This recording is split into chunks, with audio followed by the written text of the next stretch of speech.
là-dedans un peu, c'est Neil Young qui est quand même une sorte de figure un peu tutélaire, malgré tout, pour tous ces gens-là. Même tous ces gens-là que tu as pu montrer, je pense, tout le monde adhère à 100% sur Neil Young parce que il est solide comme un roc. Il a presque un désespoir de granit, quoi. Qui est très tonique pour les autres artistes. Vraiment. Je pense que c'est lui fera comme peuvent faire dans le blues, comme font des B.B. King ou des Johnny Hooker, c'est-à-dire aller jusqu'à 90 ans. Et lui, Neil Young, il amène à cette dimension de cette musique qu'on aime, qu'on pourrait penser qui se passe que dans la jeunesse. Lui, il amène cette espèce de dimension qui fait que cette musique, les ressorts de cette musique peuvent nous amener jusqu'à la tombe sans perdre en vivacité, en vitalité et en authenticité, quoi. On peut aller jusqu'au bout avec cette musique-là.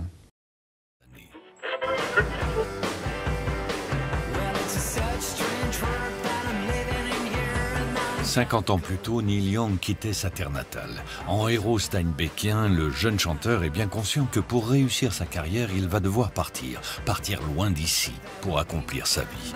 Il fuit le blizzard canadien pour le soleil de Californie. Au volant de son corbillard, Neil Young rejoint l'effervescence de Los Angeles, capitale mondiale de l'industrie musicale et futur paradis hippie.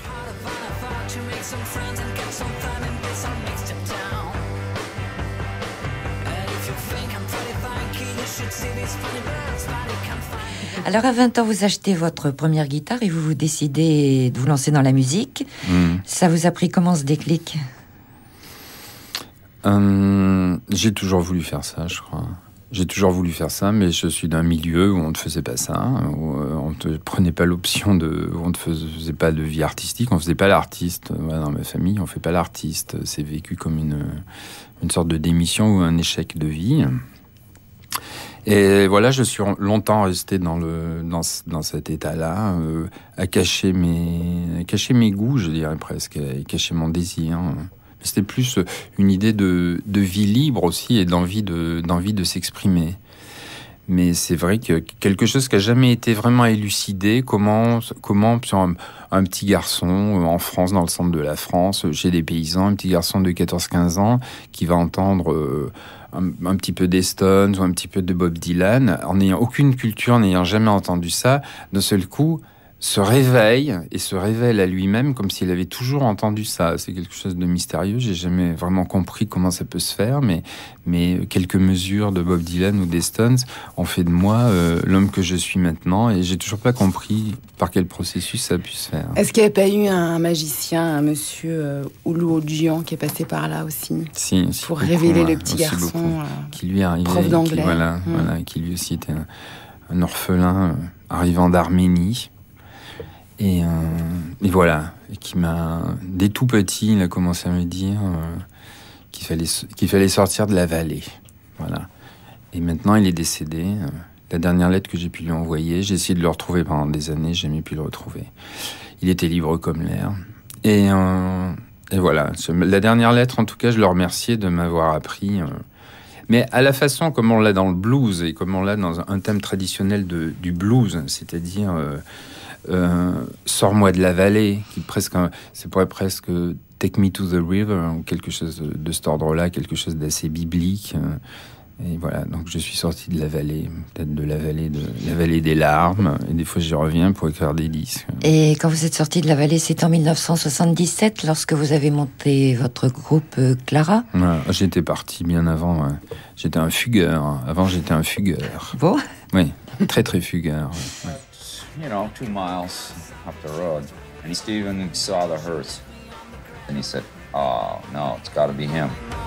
Stephen, c'est Stephen Stills, jeune chanteur et guitariste américain croisé 1 an auparavant dans un club de Toronto. Des retrouvailles providentielles qui vont changer le destin des deux musiciens. Come on, let's go. Come over here. So we pulled over and we got out and we hugged and he said, "What are you doing?" And we said, "We're going to San Francisco." He said, "Don't go to San Francisco. Stay here. And we'll play and see what we can get going." We were on our way out of town. En moins de temps qu'il ne faut pour le dire, Stephen Stills et Neil Young forment le groupe Buffalo Springfield. Le quintet deviendra le maître étalon des groupes folk-rock américains. And it just all happened very fast. We found the drummer, and about 3 or 4 days after that we went on tour with the Byrds, which was a very big group at that time.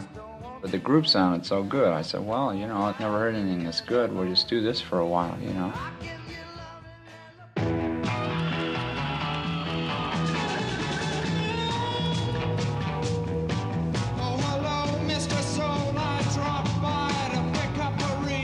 C'est désormais la musique de Buffalo Springfield qui accompagne les chaudes soirées de la jeunesse californienne sur le Sunset Strip de Los Angeles. On y vient pour boire, pour danser, pour y vivre sans entrave sa liberté. This is the place. This is where it's at. This is where it all happens. The new sound, the excitement of the famous Sunset Strip in Hollywood. Vous êtes nostalgique de ces années-là? Bah, c'est les années de ma jeunesse, c'est les années de ma jeunesse, mais c'est aussi, je pense que on arrive, je pense que je dirais en gros, entre 55 et 75, on a eu l'essentiel. On a eu tout ce qu'il y a eu de meilleur. Ouais. J'allais dans le jazz, le blues, dans le jazz, le blues, dans le rock, dans le rhythm and blues. On a eu absolument. Et on le sait bien dans les histoires, dans l'histoire des mouvements culturels. Si on prend la musique baroque, ça dure 30 ans. La musique de chambre, ça dure 30 ans. On voudrait tirer en longueur comme ça sur le rock'n'roll. Que le rock'n'roll, ça dure 30 ans. C'est à peu près, c'est une loi assez générale, c'est-à-dire tous les mouvements musicaux et les mouvements artistiques durent jamais plus de 30 ans. Tu aimes les guitares-voix, comme Neil Young, par exemple, que tu as choisi ce soir. Ouais, bien sûr. Tu le suis, lui, dans sa carrière extrêmement riche. Bien sûr. Il faut avoir un peu de moyens pour acheter tout ce qui sort. Oui, bien sûr. Il est très prolifique. Oui, c'est ça, ouais. Et en plus, c'est un fou furieux. Il filme toutes les interviews qu'il donne, ce qui fait qu'il a des archives, mais vraiment extraordinaires chez lui, et que maintenant, il enregistre moins parce qu'il vit sur l'acquis. Mais on lui pardonne parce qu'il est vraiment bourré de talent. Tu l'as vu sur scène déjà récemment? Oui. Ouais. Ah non, pas récemment. Non. Ça, je crains. J'ai vu beaucoup d'images sur les derniers concerts. Non, je garde mes souvenirs. Je me souviens de son premier concert en France. Ouais, j'y étais. Ouais. On va l'écouter avec un titre que tu as choisi sur un album qui est paru en CD il y a peu de temps, d'ailleurs, pendant longtemps. C'était du vinyle. C'est l'album On the Beach. Il y a bien sûr cette fabuleuse chanson qui s'appelle See the Sky About to Grain, mais toi tu as choisi Motion Pictures. Ouais. Pourquoi? C'est un disque que tu écoutes chez toi régulièrement? Tu sais, il a épousé une actrice et en fait ça me fait toujours penser, c'est toujours le moment où il était amoureux d'une actrice, et finalement il l'a épousée, et donc dans Motion Pictures il y a un peu cette chose-là, c'est une chanson très intéressante, je trouve. Alors le voici, Neil Young dans les Nocturnes.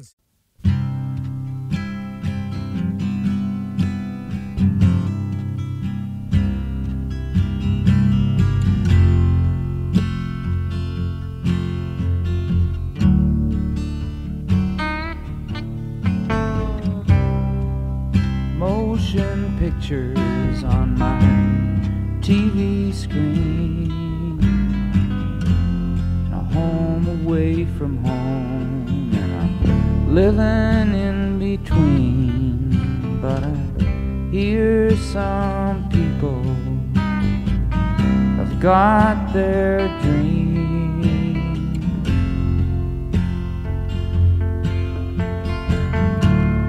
I got mine. I hear the mountains are doing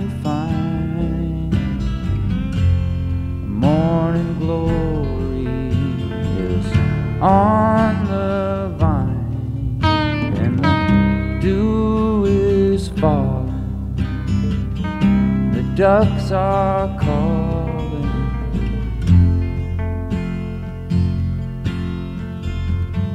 Yes, I've got mine. While all those people, they think they've got it made. But I wouldn't buy, sell, borrow, or trade anything I have to be like one of them. I'd rather start all over again.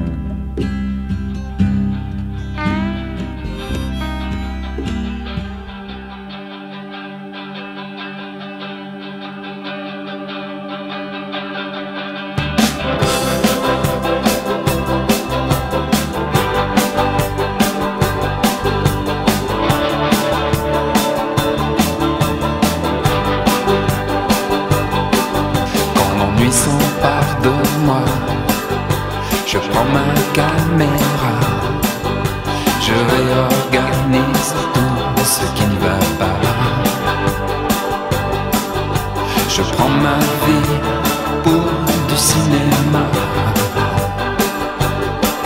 Tous les gestes singuliers que tu m'as refusés, les situations qui ne se répètent pas, je les mets en scène pour toi.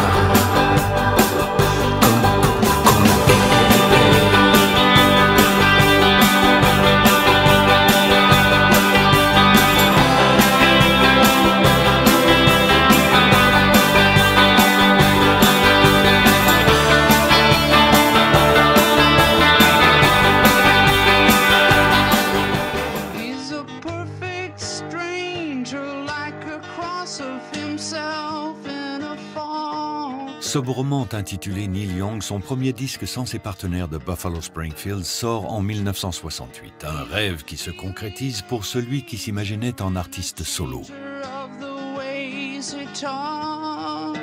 Il y interprète cette chanson prémonitoire, The Loner, le solitaire, un qualificatif qui deviendra son surnom.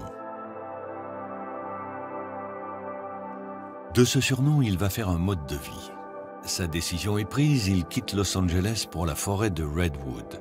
Il s'y offre un ranch qu'il rebaptise Broken Arrow, la flèche brisée, un nom qu'il emprunte au premier western pro-indien réalisé à Hollywood. Son groupe fétiche aura lui le nom du célèbre chef de guerre indien Crazy Horse. Il transforme la grange en studio d'enregistrement. Broken Arrow devient sa base arrière, un des lieux emblématiques de sa carrière, de sa vie.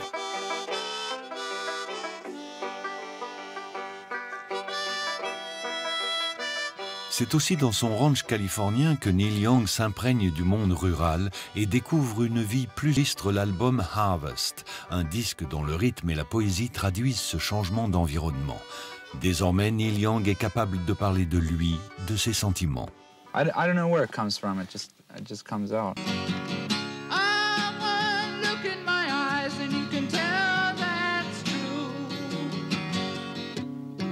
Avec ce titre, il tisse un lien quasi filial entre sa génération et celle de cet homme qui a usé sa vie à cultiver la terre. Dès lors, ce monde paysan demeurera une source d'inspiration pour Neil Young. Tout est éphémère, la vie, la terre, les choses vues qui nous ont plu, les papillons, l'hiver, les loups, les cerfs.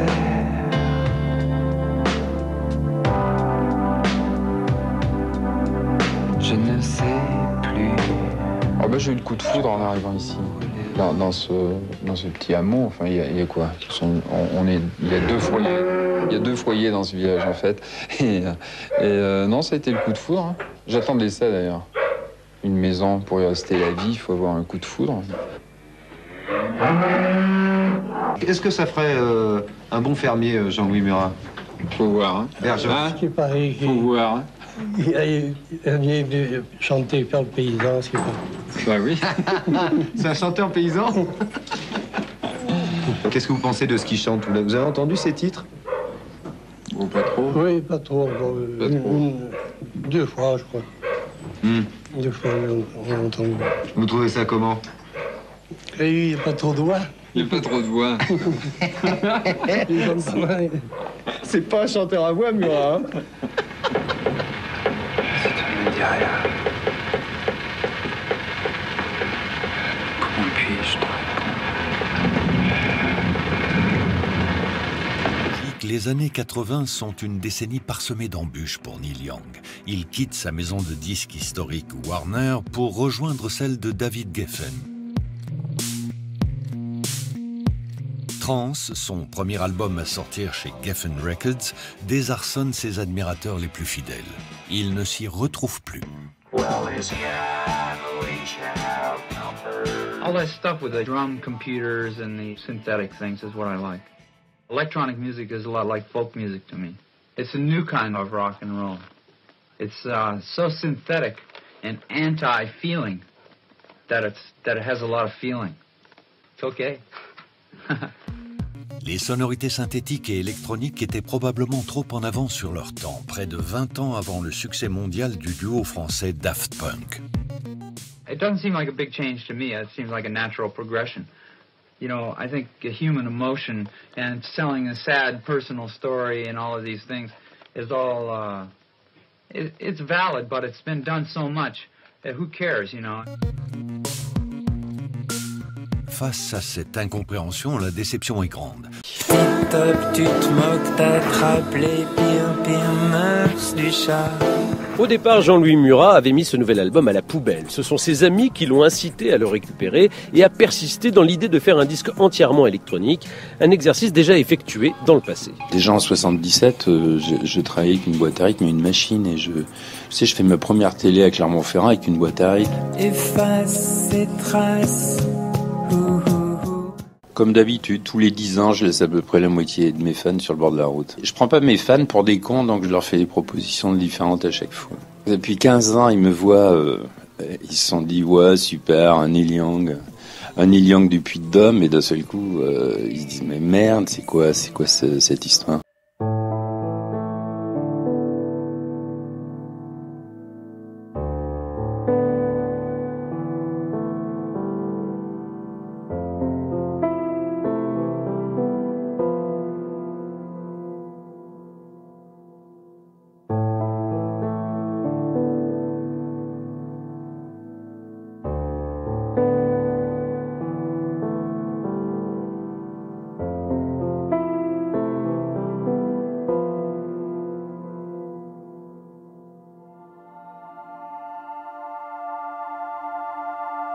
V'là les chevriers du futur.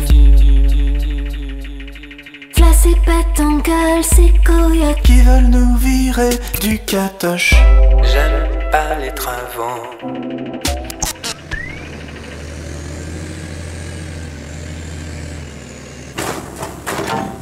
J'aime pas le travail.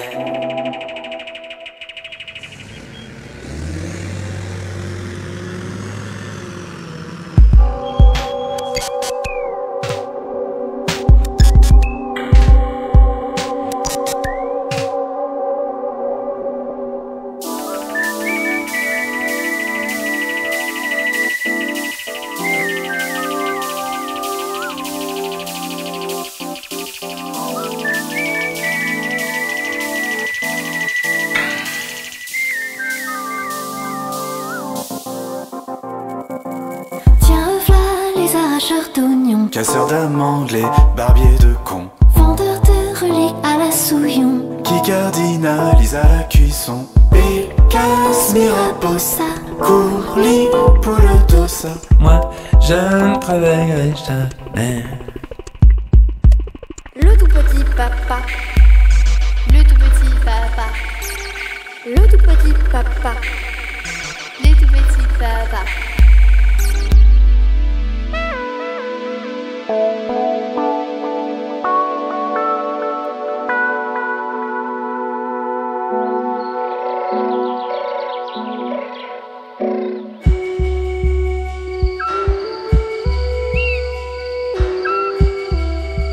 Ah bon? Non.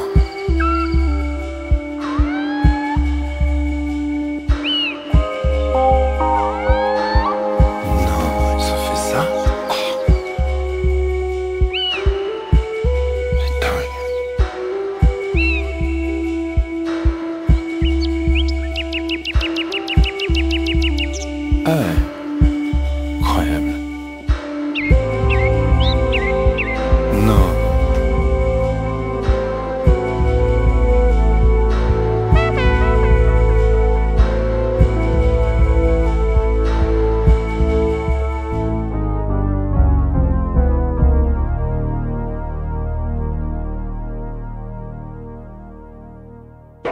He